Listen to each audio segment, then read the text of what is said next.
வணக்கத்துடன் ஒவ்வொரு நாளும் முதலமைச்சர் செய்யக்கூடிய ஒவ்வொரு செயல்களும் அதிரடிகளை உருவாக்கி கொண்டிருக்கிறது. நேற்று ஒரு செய்தியை நாம் சொல்லிவிட்டு முதல்வர் இதெல்லாம் செய்தார் என்று நாம் பாராட்டிவிட்டு இன்று போனால் இன்று வேறொரு விடயத்தை அவர் செய்து மீண்டும் பாராட்டும்படி செய்து விடுகிறார்.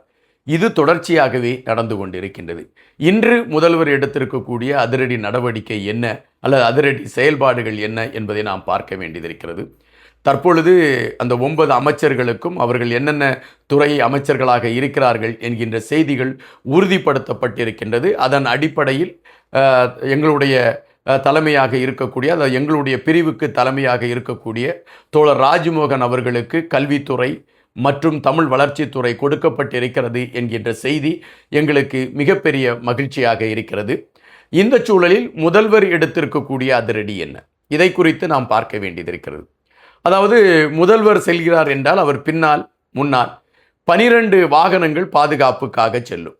அந்த 12 வாகனங்கள் அவர் வீட்டிலிருந்து கிளம்புகிறார் என்றால் அந்த 12 வாகனங்களும் பாதுகாப்பிற்கு செல்லும்.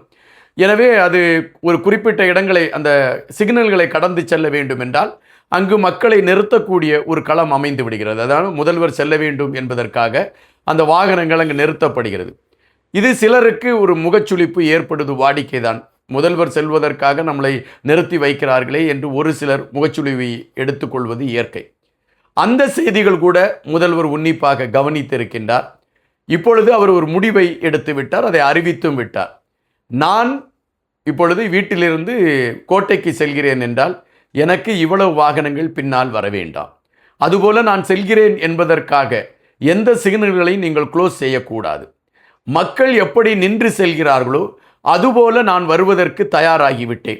எனவே நான் ஒருவேளை நான் சட்டசபைக்கு 10 மணிக்கு வர வேண்டும் என்றால் இப்பொழுது நான் 9:30க்குள் வந்து விடுகிறேன் என்றால் நான் இதற்கு முன்பே சற்று சீக்கிரமாக கிளம்பி வந்து விடுகிறேன்.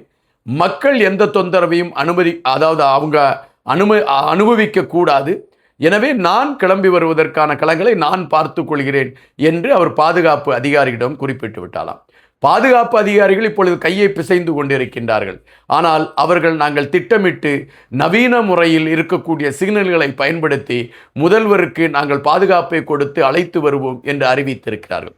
அதுபோல ஒரு முதல்வர் அமர வேண்டும் என்றால் அவருடைய சேரில் ஒரு வெள்ளை துண்டு போடுவார்கள். ஆனால் தலைவர் விஜய் அவர்கள் இந்த வெள்ளை துண்டெல்லாம் வேண்டாம், எடுங்கள் என்று சொல்லிவிட்டு நான் எளிமையான முதல்வராகவே இருக்க விருப்பப்படுகிறேன் என்று சொல்லி தன்னை எளிமையாக காட்டியிருக்கிறார் என்கின்ற செய்திகள் இன்றைய அதிரடியாக இருக்கிறது. நாளை என்ன இருக்கும் என்பதை பொறுத்திருந்து பார்ப்போம். நன்றியுடன்.